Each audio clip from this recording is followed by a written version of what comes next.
दस कहाँ हो त काम भइरहेछ नि धेरै समय लगाएस् त काम कति टाइम लाग्छ अब किन नभएला हेलो के रे माल भरायो रे तँ के भन्दैछस् तँ ठिक त छस् हेर कोसँग के बोल्नुपर्छ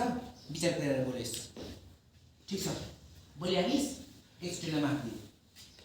आइन गल्ती नदिँदै आउनु अनि सुन भोलिसम्म मेरो माल आइपुग्नु पर्यो यदि त्यो माल भोलिसम्म आएन भने तैँले जिन्दगीमा माल गर्नेवाला छैनस् समय कम छ छिटो गरेर माल खोज्नु अनि सुन अहिले यति कुरा याद राख्नु यदि त्यो माल मैले खोज्नु पऱ्यो भने मालसँग तेरो लास पनि बाँधेर हुन्छ अहिले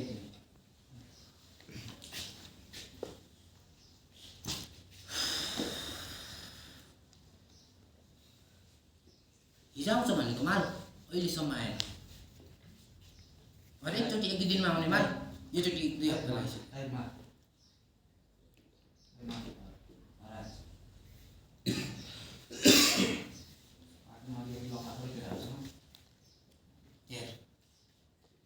मेरो 3 करोडको माल अनि 10 वर्षको मिल्यो मेरो एक रुपैयाँमा मेरो रगत पसिना र इज्जत लुकेको छ अनि मिसिएको छ मलाई मजा गर्न आउँदैन यति जिन्दगीमा मैले मजा गर्नु पर्यो भने जसले मजा गर्छ त्यसको जिन्दगी पनि मजा गर्ने चुप तन्देर नभो मैले तिमीहरूलाई काम सुम्पेको जिम्मेवारी हो मैले तिमीहरूलाई विश्वास गरेँ तिमीहरूलाई भरोसा गरेँ अझै पनि गर्छु सब कुरा सहन्छु पनि म मात्र यति सहन सक्दिनँ त्यो भइन्छ त्यो अहिले जुन भइरहेछ कति गर्नु तर अत्याचार नगर म सरल भाषामा तिमीहरूलाई एउटा भन्दैछु मेरो माल कहाँ छ फेरि पनि भन्दैछु माल कहाँ छ चुप अहिले मलाई शब्दको आवश्यक छैन मलाई केवल मात्र मेरो मालको आवश्यक छ तिमीहरूसँग मात्र अब 24 घण्टा बाँकी छ यदि 24 घण्टाभित्र मेरो माल मेरो सामु आइपुग्यो भने तिमीहरूको नाम आनिसँग म बाँकी रहन्न तिमीहरूको प्रत्येक व्यक्तिको म नाम होइन म तिमीहरूको हड्डी गर्नेछु हातमा हड्डी तर तिमीहरूसँग मात्र 24 घण्टा बाँकी छ मेरो बाबुले कल लगाएर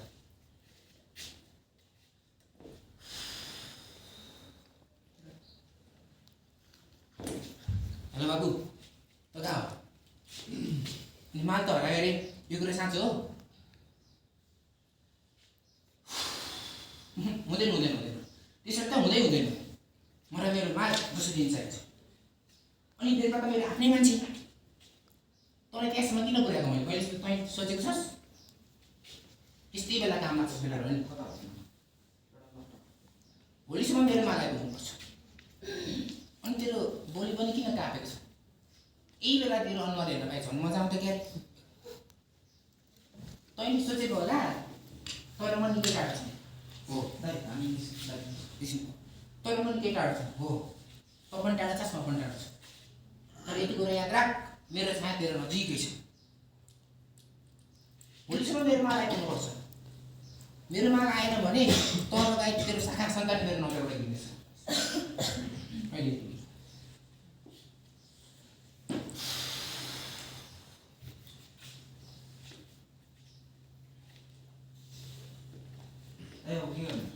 बस्दै गर मलाई आएर हेर्दै गरेँ भाइ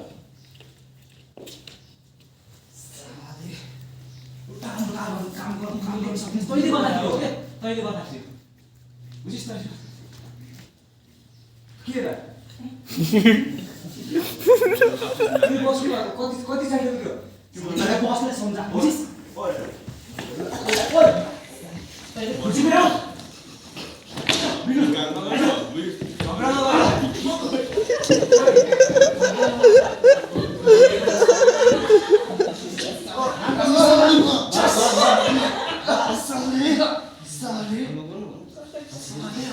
कुरा गर्छस्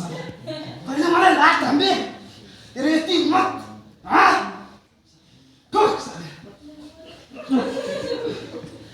साले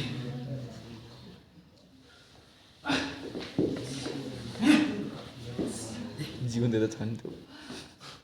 मसँग भन्नाले चाहिँ साला त्यो बस पनि साला म है तैँले गर्दा हराएको मैले बतास् किन पनि मार्दिउँ भोलि गएर यो चित्त बुझेछ